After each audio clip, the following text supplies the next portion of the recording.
Hello दोस्तों, स्वागत है आपका मेरी एक नई वीडियो में। और इस वीडियो में हम डिस्कस करने वाले हैं कि अगर आप वैष्णो देवी जा रहे हैं या जाने का प्लान कर रहे हैं या कंफ्यूज हैं कि कितने दिन का प्लान बनाया जाए ताकि आप वैष्णो देवी के दर्शन करके वापस आ जाएं। इन्हीं सब चीजों के ऊपर हम डिस्कस करेंगे कि आप किस दिन की ट्रेन कर सकते हैं, कितने दिन बाद वापस आने की ट्रेन कर सकते हैं, चढ़ाई में कितना टाइम लगेगा, अगर आप शिवखोड़ी जाना चाहते हैं तो उसके लिए कितने दिनों का ट्रिप प्लान किया जाए, और अगर आप साथ में पत्नी टॉप भी जाना चाहते हैं तो उसके लिए कितने दिनों का ट्रिप प्लान किया जाए। तो इन्हीं सब बातों पे हम डिस्कस करेंगे। तो चलिए इस वीडियो को शुरू करते हैं। मेरा नाम है सागर शर्मा और आप देख रहे हैं दी भवसागर व्लॉग्स। तो इस वीडियो में मैं आपको 3 प्लान बताऊंगा। पहला प्लान जिसमें आप केवल वैष्णो देवी जाओगे, वहां पर दर्शन करोगे, दर्शन करके वापस अपने घर आ जाओगे। दूसरा प्लान जो होगा उसमें आप वैष्णो देवी जाओगे, फिर उसके बाद आप शिवखोड़ी भी जाओगे और उसके बाद आप अपने घर आ जाओगे। जो तीसरा प्लान है उसमें मैं आपको बताऊंगा जिसमें आप वैष्णो देवी माँ के दर्शन करने जाओगे, उसके बाद आप शिवखोड़ी जाओगे और उसके बाद आप पत्नी टॉप जाओगे। तो तीनों प्लान के बारे में हम 1 बाय 1 डिस्कस करेंगे और होपफुली लास्ट में आपको सब कुछ समझ में आ जाएगा कि कैसे आपको ट्रिप प्लान करनी है। तो दोस्तों, उन 3 प्लान्स को डिस्कस करने से पहले कुछ और चीजें मैं आपको बताना चाहता हूं जो कि आपके इस ट्रिप में काम आएगी। तो जहां पर लोग दर्शन करने जाते हैं माता वैष्णो देवी के, जिस जगह से यात्रा प्रारंभ होती है उस जगह का नाम है कटरा, जो कि जम्मू का एक शहर है। तो कटरा जाने के लिए आप ट्रेन से भी जा सकते हो, बस से भी जा सकते हो और वोल्वो से भी जा सकते हो। मैं आपको प्रेफर करूंगा कि आप ट्रेन से जाएं। कटरा जाने के लिए ज्यादातर ट्रेनें दिल्ली से बन के चलती हैं। अगर आप किसी और स्टेट में हैं और अगर आपके वहां से डायरेक्ट कटरा की ट्रेन नहीं है या वोल्वो नहीं है या कोई भी ऐसा साधन नहीं है, तो आप पहले दिल्ली आ जाएं और दिल्ली से डायरेक्ट ट्रेन कटरा आपको पहुंचा देगी। कोशिश करें कि आप ट्रेन की टिकट 2 से 3 महीने पहले ही बुक कर लें,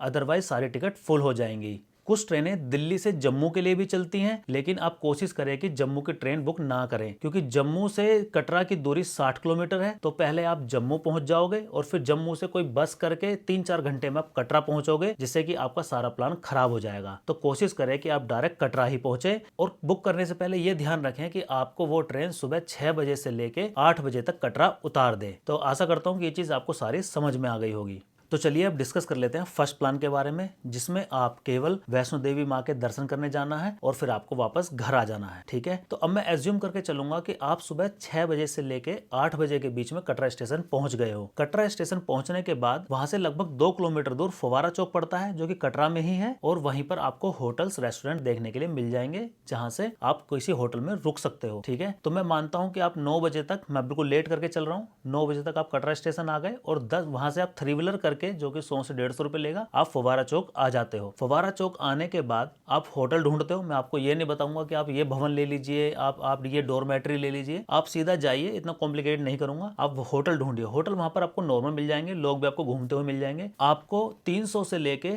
1000 रुपए तक अच्छा होटल देखने के लिए मिल जाएगा।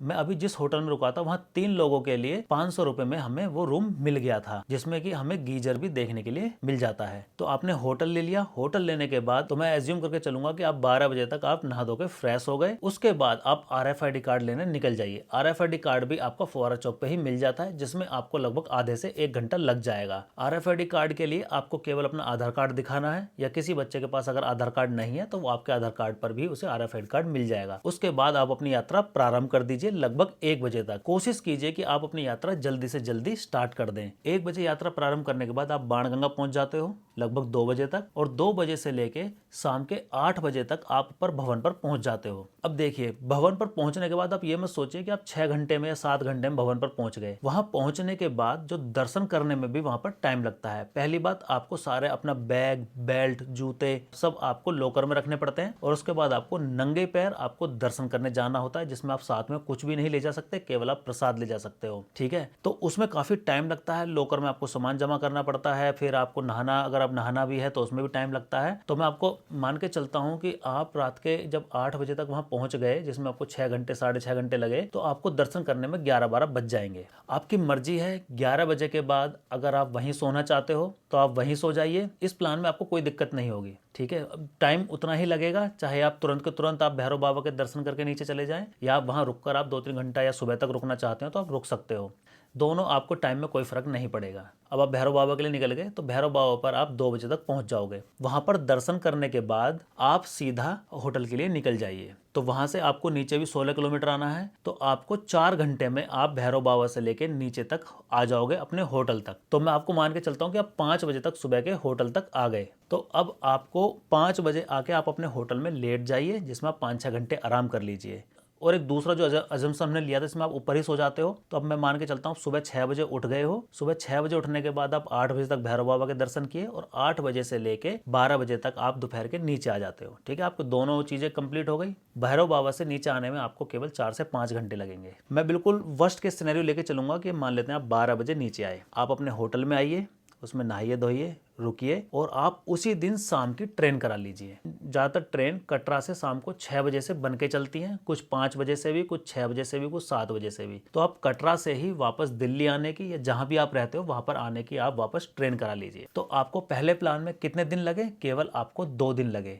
और मैं इसमें आपको एक और बात बता देता हूँ, अगर आप सुबह 6 बजे से लेकर 10 बजे तक भी नीचे आ जाते हो तो 10 से 2-3 बजे तक आप सो जाइए, फिर 2-3 बजे उठिए और बिल्कुल जहाँ पर आपने होटल लिया है उसी से पीछे बाजार है, उस बाजार में जाके आपको जो अखरोट प्रसाद या जो नेक्स्ट डे कन्या लोग जिमाते हैं उसके लिए कुछ भी प्रसाद खरीदना है तो वो भी आप खरीद सकते हो। और शाम की 6 बजे की आपकी ट्रेन ही है तो आप घर निकल जाइए। तो फर्स्ट प्लान बिल्कुल सिंपल है और उसमें बिल्कुल आराम ही आराम है, कोई आपको ज़्यादा परेशान होने की जरूरत नहीं है। तो दोस्तों चलिए आप सेकंड प्लान के बारे में डिस्कस कर लेते हैं, जिसमें आपको वैष्णो देवी माँ के दर्शन भी करने हैं और उसके बाद आपको शिवखोड़ी भी जाना है। बेसिकली शिवखोड़ी कटरा से 60 किलोमीटर पड़ता है, तो यहाँ दर्शन करने के लिए आपका एक दिन पूरा चाहिए। ठीक है, तो आप एक कॉपी पेन ले लीजिए, जिसमें ये थोड़ा सा कॉम्प्लिकेटेड होने वाला है समझाने के लिए, क्योंकि मैं कोशिश कर रहा हूँ कि आपका एक दिन बच जाए। मैं वही सेम सिनेरियो लेके चलता हूँ कि आप सुबह 6 बजे कटरा पहुँचे, आपने नहाया धोया, वही होटल किया, होटल करने के बाद आपने 12 बजे चढ़ाई स्टार्ट कर दी और आप शाम के 6 बजे तक 6:30 बजे तक ऊपर भवन पर पहुँच गए। तो मैं आपसे बोलना चाहूँगा कि आप वैष्णो देवी में ऊपर भवन पर ना रुकें, आप सीधे वैष्णो देवी माँ के दर्शन करें और दर्शन करने के बाद आप सीधे भैरव बाबा के दर्शन करने के बाद सुबह 6 बजे तक 7 बजे तक मैक्स टू मैक्स 8 बजे तक आप नीचे आ जाएं। अगर आप वैष्णो देवी के भवन पर नहीं रुकते हैं रात में तो आप 100% नेक्स्ट डे सुबह 8 से 9 बजे तक तो आ ही जाएंगे, आप कितना भी लेट हो जाएं।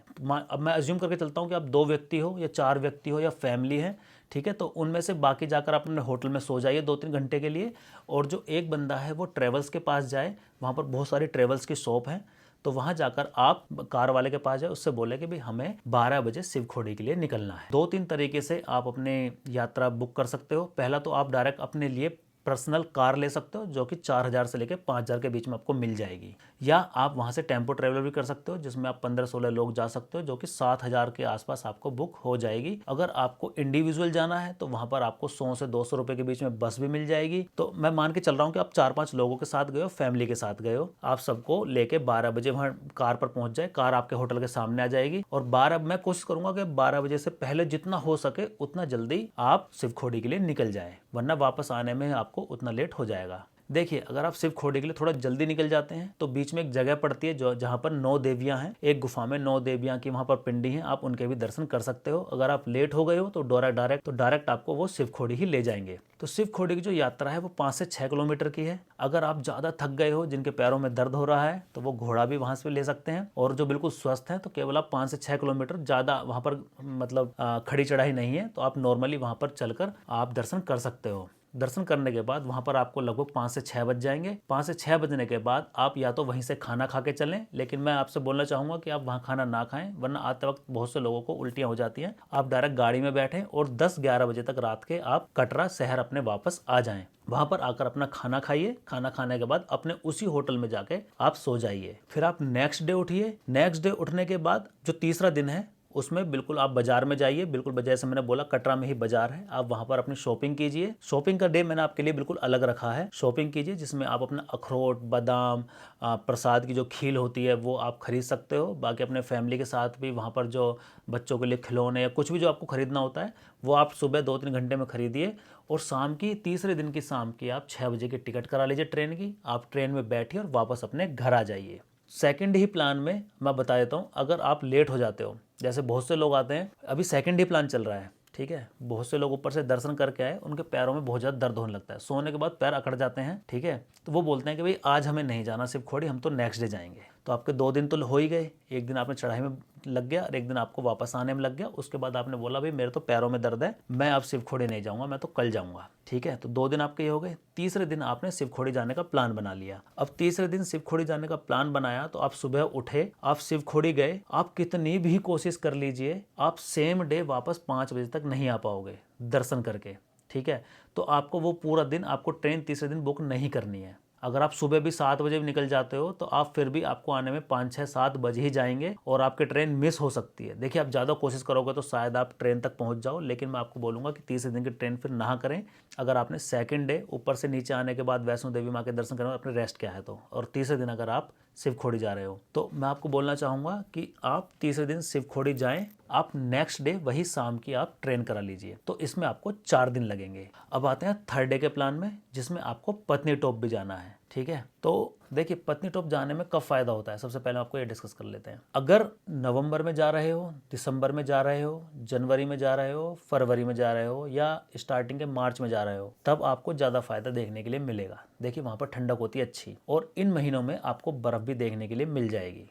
अगर बहुत ज़्यादा गर्मी है और आपको थोड़ा सा ठंड को एंजॉय करना है तो फिर आप बाकी के महीनों में भी जा सकते हैं, तो वो आपके ऊपर डिपेंड करता है। तो इसमें भी मैं आपको एक प्लान बता देता हूँ। तो इसमें भी जो थर्ड प्लान है, जिसमें आप वैष्णो देवी माँ के दर्शन करोगे, शिवखोड़ी जाओगे, शिवखोड़ी जाने पत्नी टॉप जाओगे, तो पत्नी टॉप में भी 2 प्लान है। एक तो आप सेम डे ही वापस आ रहे हो। आप सुबह उठिए, आप जैसे सुबह 7 बजे निकले, आप 11 बजे तक आप ऊपर पत्नी टॉप पहुंच जाओगे। 11 बजे से लेके आप 2, 3, 4 बजे तक, 5 बजे तक वहां पर अगर आपको ठंड का आनंद लेना है या घूमना फिरना है, 1-2 जगह और है वहां पर घूमने की, आप घूम सकते हो। और घूमने के बाद आप वापस उसी दिन नीचे आ जाइए रात के 11-12 बजे तक। होटल में रुकिए और उससे नेक्स्ट डे शाम की आप टिकट करा लीजिए। अगर आपको केवल उसी दिन बर्फ देखनी है, बस आपको बच्चों को बर्फ दिखा के लानी है कि चलो भी आपको बर्फ दिखा के लाता हूँ, चलो भी बैठो, अगर आपको जाम ना मिले तो। लेकिन आपको फिर भी उसके नेक्स्ट डे ही आपको टिकट करानी पड़ेगी वापस आने के ट्रेन की। सेम डे आप बिल्कुल भी नहीं कर पाओगे। ठीक है, और मैं आपको बताना चाहता हूँ कि अगर आप जा ही रहे हो तो एक दिन वहां पर होटल में रुकिए। ठीक है, तो इसमें मैं आपको एक थोड़ा सा पॉइंट बता देता हूँ। देखिए, जैसे आप सुबह उठे तो आपको जरूर नहीं 7 बजे निकलो, आप 8 बजे निकल जाओ, 9 बजे निकल जाओ पत्नी टॉप के लिए। आप निकल गए, आप ऊपर 11-12 बजे 1 बजे तक पहुंच गए, और जाते ही सबसे पहले आप वहां पर होटल ले लीजिए। देखिए, आप जिस टेम्पो ट्रेवलर के साथ जा रहे हो, जिस गाड़ी के साथ जा रहे हो, वो आपको जो भी होटल बताएगा कि आप इसमें रुक जाइए, आप उसमें रुक जाइए, कोशिश कीजिए कि आप उसकी तो माने ही माने, उसके साथ रोड बिहेव ना करें, लेकिन आप खुद से भी होटल ढूंढें तो आपको सस्ता मिल जाएगा। और जिस होटल में आप रुकें, आप उससे बोलें कि भाई हमें रात का भी खाना चाहिए, और जब हम सुबह उठेंगे सुबह का भी हमें नाश्ता चाहिए, और झिक पेट चाहिए, मतलब जब तक हमारा पेट ना भर जाए। ठीक है, और रात में ज़्यादातर होटल जो है वो आपको डीजे भी प्रोवाइड करा देते हैं। डीजे वहाँ बड़ा नहीं होता, 2 बड़े बड़े स्पीकर होते हैं, साथ में आपका वो थोड़ा सा अच्छा लगाने के लिए, मौसम बनाने के लिए वो डीजे भी चला देते हैं।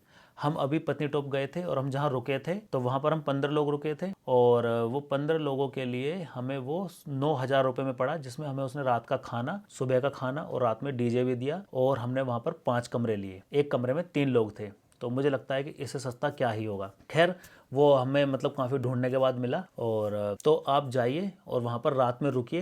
रात में रुकने के बाद अगर वहाँ पर बर्फ़ पड़ रही है, और ठंड के कपड़े जरूर ले जाना, बहुत ही ज़्यादा ठंड हो जाती है। और वहाँ नेक्स्ट डे आप 1-2 वहाँ पर मंदिर भी पड़ते हैं, नाग देवता का मंदिर है, 1-2 चीज़ें और हैं, वो आपको दिखाता हुआ वापस शाम को कटरा, डायरेक्ट आपको कटरा स्टेशन पर ही छोड़ देगा, और डायरेक्ट हम कटरा स्टेशन ही चले जाएंगे। तो इस तरह आप अपनी पत्नी टॉप की ट्रिप प्लान कर सकते हो। तो मैं बस ये बोलना चाहूँगा कि पत्नी टॉप की ट्रिप तभी फायदेमंद होती है जब आप नवंबर, दिसंबर, जनवरी, फरवरी, मार्च में जा रहे हो।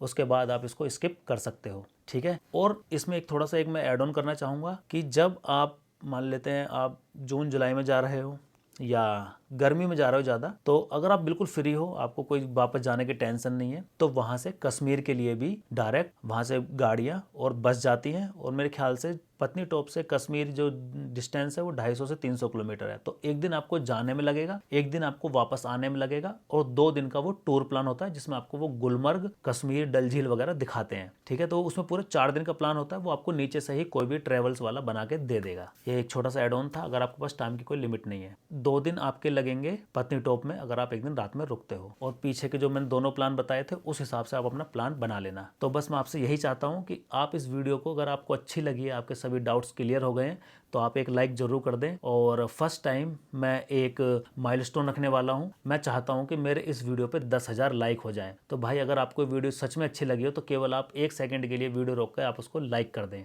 और अगर आपका अभी भी कोई सवाल है जिसमें आप थोड़ा सा कंफ्यूज हो गए हो, अगर कंफ्यूज हो गए हो तो @द भवसागर व्लॉग्स इंस्टाग्राम पर सर्च करके फॉलो करके आप मुझे मैसेज करेंगे तो मैं आपको 100% गारंटी देता हूं कि मैं आपके हर मैसेज का रिप्लाई करूंगा। अगर आपका कैसा भी कोई सा भी सवाल है आप कमेंट भी कर सकते हैं। तो आपके मन में कैसा भी कोई सा भी सवाल है, आपकी मर्जी, आप मुझे इंस्टाग्राम पर भी पूछ सकते हो या मुझे आप यहाँ कमेंट सेक्शन में पूछ सकते हो। तो मैं आशा करता हूँ कि इस वीडियो में आपके सभी क्वेश्चंस या जितनी भी कन्फ्यूजन थी वो क्लियर हो गई होगी।